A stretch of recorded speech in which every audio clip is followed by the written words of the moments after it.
This game broke me. Um, in so many ways. I laughed. I cried. Um, I, I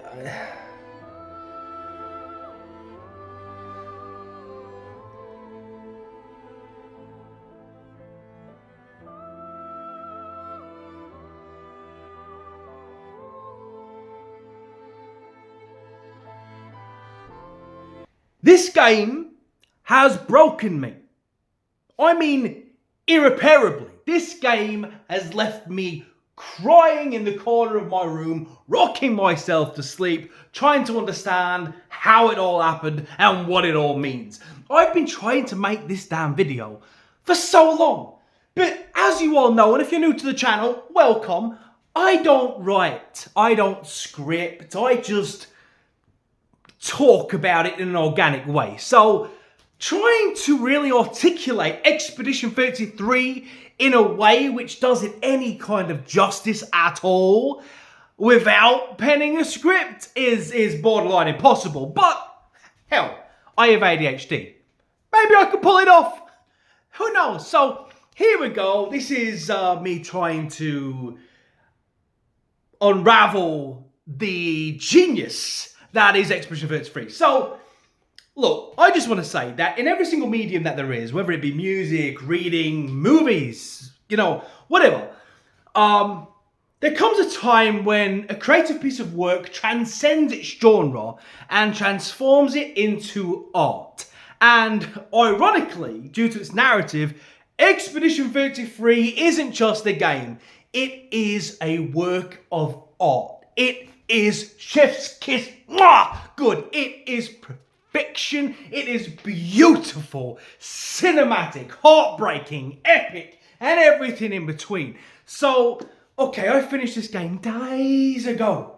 Days ago, bruv. I finished this game. And ever since then, I've just been going down this journey mentally of trying to digest it, I guess, internalize it. Like, there's a lot to talk about of Expedition 33, so I'm going to do my best to talk about it in a way which makes a little bit of sense. So, first of all, look, I don't need to tell you that the soundtrack is ridiculous, brother. When I say ridiculous, I mean absolutely astronomically biblical. It is the greatest soundtrack I have ever heard. Every single piece of music in this game, every single goddamn track is just fire. It is more fire than it has any right to be. It is like the orchestra were all tripping on some crazy drugs when they did this. I mean, this game has so many more vibes than any game has any right to. It's bipolar as fuck. It is insane.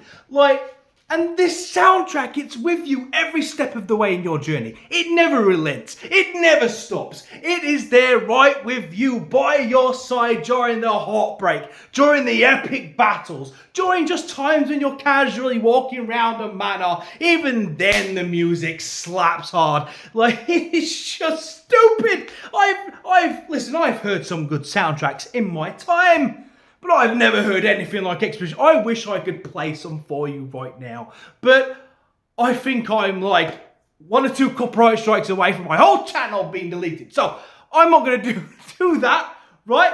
So I can't play it, but oh my God. Just go look it up. Go find it. Or better yet, play the damn game. And you'll understand what I'm saying. So that's a given. We don't really need to talk about that too much. I just really wanted to make the point that the soundtrack is ridiculous, bro. Oh my God. So, moving on from the soundtrack now. This is where I hit a wall. I need to talk, before I talk about the gameplay. In fact, no, I'll talk about the gameplay first to prepare myself a little bit. So, I'm not really a JRPG guy. I'm not really into the whole I take a turn, you take a turn. The whole thing just seems a bit stupid to me. And I've just never really got on with it. But Expedition 33 finds this cool middle ground where you still feel like you're organically fighting because of the dodging and the parrying, but the gameplay is much more than that. It's got this rhythm to it, and there's something really satisfying when, through trial and error, you gel with the rhythm and you're zoned in, right? You are locked in, you've got the rhythm down, and you're just like parry, parry, parry, jump, counter, parry, dodge. It's satisfying as fuck. You feel like Neo from the Matrix. You know, at the end when he gets shot and he comes back and he's just like doing that to Agent Smith. When you nail that shit and you get that timing down, nothing quite compares. But the gameplay is great. The animations are beautiful. I don't understand how these people made this game, bro. Did they sell their soul to the devil? Because it shouldn't be possible, right? This was, what, 30-something people? Like, the animations are crisp, they're fire, they're beautiful. The moves look great. It's... What to tell you? You know, everyone feels unique, everyone feels fun to use, so inevitably I found it difficult to really settle on a party, because I just enjoyed using everyone. So the gameplay is a lot of fun. The world of this game, bro. Listen, everything in this game has a purpose. Nothing is accidental, nothing is without a reason. And you start this game and the world is nuts, right? You're like, why is the Eiffel Tower all bent and out of shape? Who did that?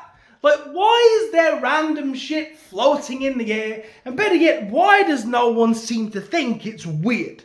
Do you like how when you have a dream, weird, demented stuff can happen in the dream, which doesn't make any sense. But whilst you're in your dream, you don't think that it's strange. You know, like, it's kind of like that.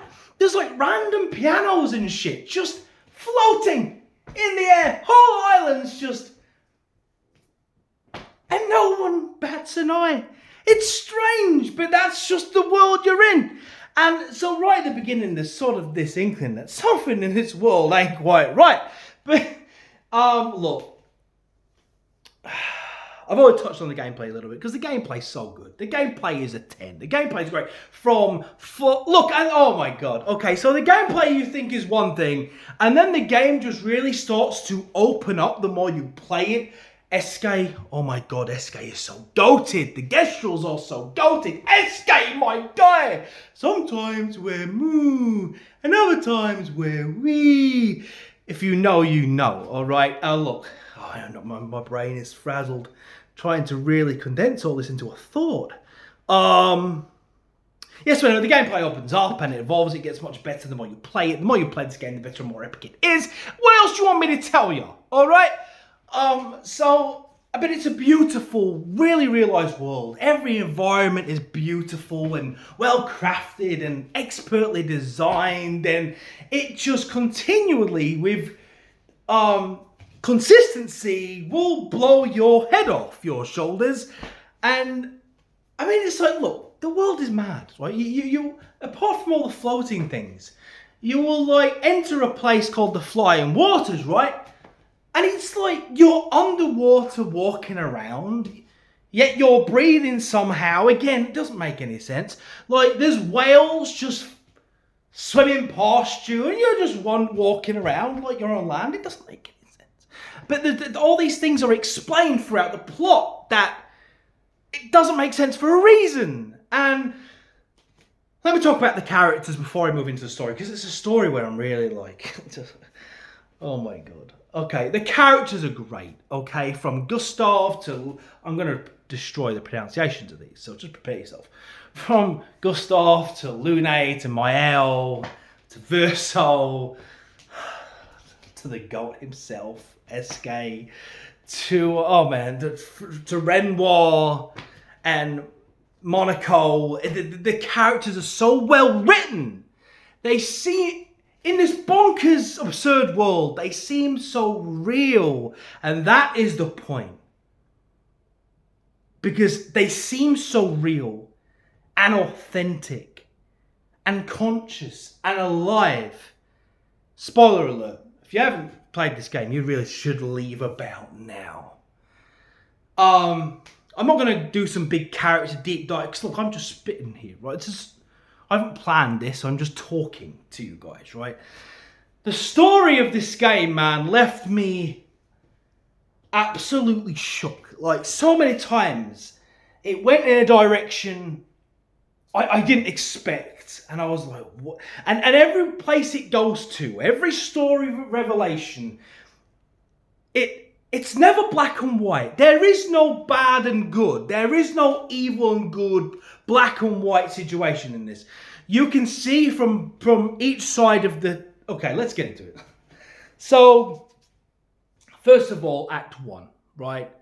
The end of Act 1 was absolutely heartbreaking. I mean, really heartbreaking, because we'd been led to believe Gustav, my guy Daredevil, was the main guy.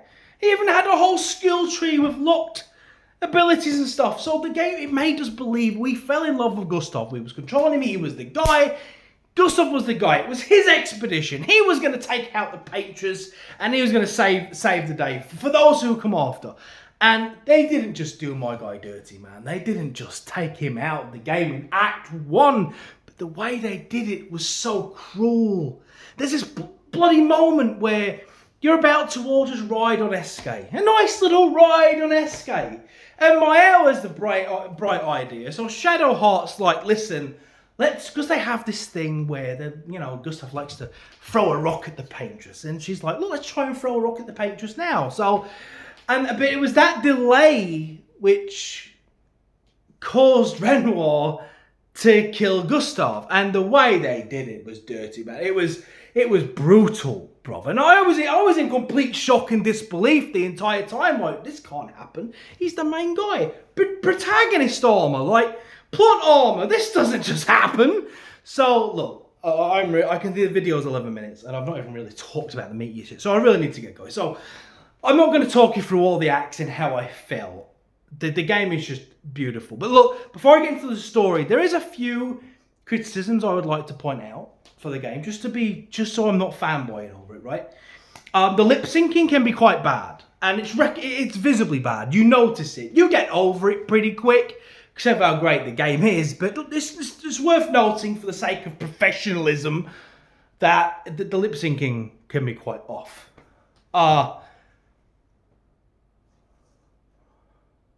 What else? What else? I don't know if there was anything else, but I can't think of any right now. I'm sure there's more criticisms. The game is just so good you forget about them. Okay, so the story. The entire world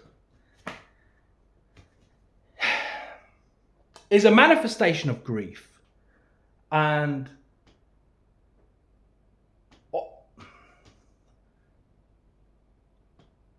I've never experienced a story like this where the game could be perceived as just a metaphor for how people do lose themselves in grief. If anyone watching this has ever lost someone and understands that drowning pain, that sorrow, that suffering which you can't escape because it's clinging to your soul, you can very easily lose yourself to that. And this whole world is a manifestation of that. So it's a painting. So there's these painters, and they have the ability to take a canvas and bring it to life. So it's basically like a simulation, to sum it up in a more simple sense. So the world you're living in, it's not real, which is why things are just floating in the air and stuff is not quite right, but seems okay to the people living there. These people aren't real. Gustav, Lune, none of them are real. They're all just products of this manifestation in this painting world. And this canvas, it was Verso's canvas. Verso died in a fire. So this mansion, this sort of house, this mansion, which even at the time, it's weird, it's like connected to all parts of the land.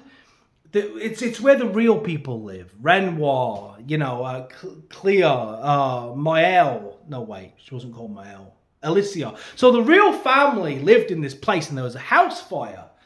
And the mother, so struck down with grief, lost herself into Verso's canvas, and she chose to live in a world where her son was alive and well, and she'd even made him and her family immortal in this canvas. And it's a world where he wasn't touched by the fire. So she's just living in this fantasy world where her family are all alive and well. And you can really get behind that. You know, can you imagine losing your kids or your brothers, your sisters, anyone you've ever loved, even your dog, and being able to just enter a simulation where they are replicated perfectly and alive and well? If the real world gives you nothing but pain, why wouldn't you lose yourself in that? And what is real? What is reality? If real is just like Morpheus said, if it's just what we can see, taste, touch, then reality is nothing but what we perceive with our senses. And if that's the case, then a simulated world which has all these senses, it's just as real as this one. You know, and you really feel for it right away. You know that the paintress isn't just some evil thing, because she always looks so sad. So you have her who's lost herself, but she's really nothing more than a wife who she's just lost herself to this. And the whole gamage is her husband trying to put an end to this world so their family can move from the trauma of it. It's absolutely it's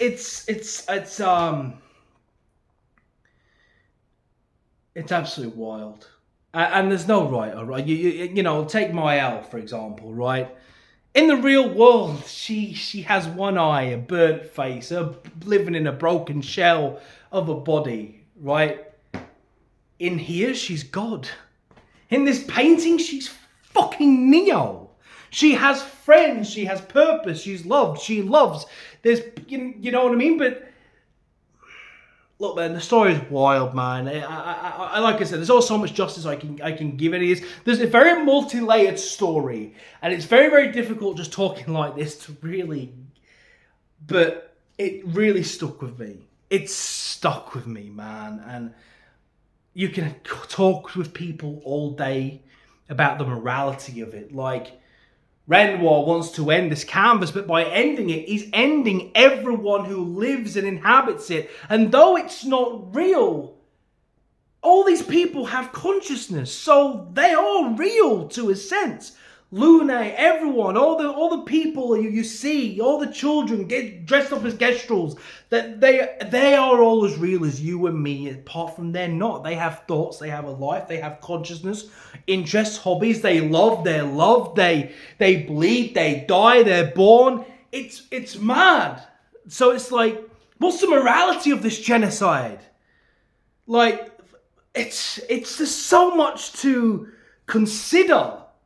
That all of this that you're living in, all these people you're meeting and interacting with, they're not real. What's actually real is the grief that has caused it. And the only way to overcome that grief is to get... Bruv. Like, what type of madness is this? There's so much I'll probably think about to talk about afterwards, but this video is 80 minutes long. And I just want to say as well, quick shout out to the Gestrels. The Gestrels are absolutely wild. They are so funny. I could do a video ranted about that all day. But look, this game broke me. In so many ways. I laughed. I cried.